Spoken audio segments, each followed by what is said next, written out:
So this is the exact formula that I use to turn complete random strangers into high ticket paying clients. It's not that complicated whether you are a business owner watching this, whether you are a closer or even a setter looking to become a closer.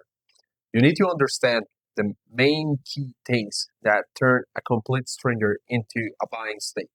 And that is not a framework. That is not just saying any random script you're going to find on Google or on any guru. So, for you to understand basically how and why people buy, you need to ask yourself, if I try to sell you something right at this moment, like you will feel disgusted or you will feel resistance because you don't people don't like to be sold. They like to buy themselves. And people love to buy as a matter of fact. And that's just reality. Like people like to buy things all the time, services, products, food, whatever you call it. And at the end of the day, if you're just gonna say and come up with a framework, that just doesn't cut it anymore. It might have worked before, like a couple of years ago, or even a year ago. But right now, the market is so sophisticated. The average B2C client is so sophisticated that they don't even understand that for you to actually get them on a buying state, they need to trust you. So you need to actually make them trust you before anything else. And how do you make that happen? By being genuine, by actually listening to them, by actually caring about them. So it's not about saying just a simple framework. It's about you looking at the eyes of your prospect and actually genuinely asking questions that you need to know, but also you're asking him questions based on how the conversation goes so that you can actually understand what he wants, what he needs, why has he been stuck in the position that he has been, what is the main bottleneck, whether it's B2B, B2C, like trust is the main thing. You need to make the prospect trust you. And that's just really not going to happen if the only thing you're doing is saying the most famous objection handling techniques out there. So right now, I'm gonna give you a quick example of how I kind of do this, and it's really easy. So, well, let's say a prospect just hops on a call. The first thing I'm doing is I'm genuinely curious about helping this person. Like, who's this person? Who is this person? And this is a mindset kind of thing that helped me actually convert on 60% even some months. And it's been insane for me at least. And that is helping this person in front of me. If I genuinely want to help this person, first of all, I won't care how much money he has.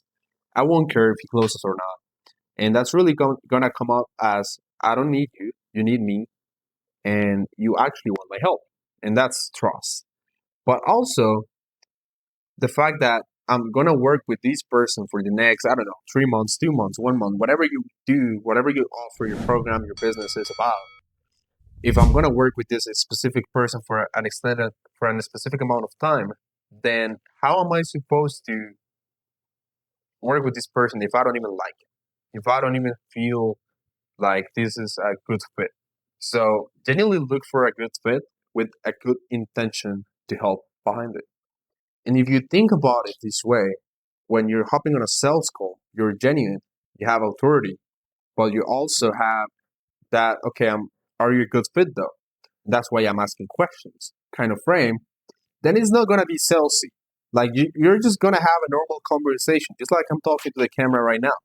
I'm going to have a fluent, normal human conversation that's going to allow him to actually trust me. And he's going to trust me, believe me, a lot more than any other guru out there just saying the same framework that has been used over 100 times, over and over and over.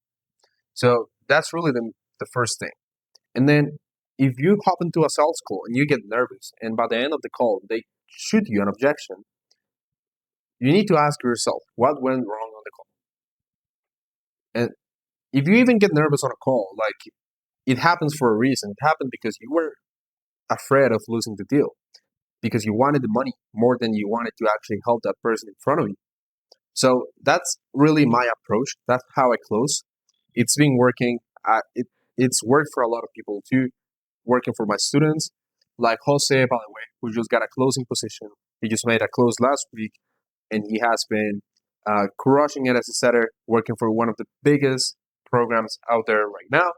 So if you genuinely feel like you could improve in terms of your frame, in terms of your conversation, in terms of how the conversation is going to go, there's a lot of details that I can actually fill you in for free and shoot you out some pointers. So if you're curious about it, just shoot me a DM on Instagram and I'll definitely shoot you a free resource that you can actually get done.